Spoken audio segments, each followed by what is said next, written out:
ശിവമകൻ തനുവിനെ പുണരുവാൻ കനവുമായി അകലെ മലയിൽ കുടിയിരിക്കും പരമ്പൊരുൾ ദേവാ. ഉയിരു തന്ന ഉമപതിയെ കാണുവാൻ സ്വാമി.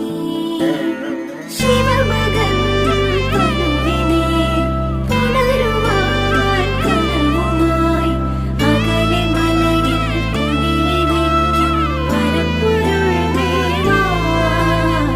ഉയിരു തന്ന ഉമപതിയെ കാണുവാൻ സ്വാമി. ശിവമകൻ തനുവിനെ പുണരുവാൻ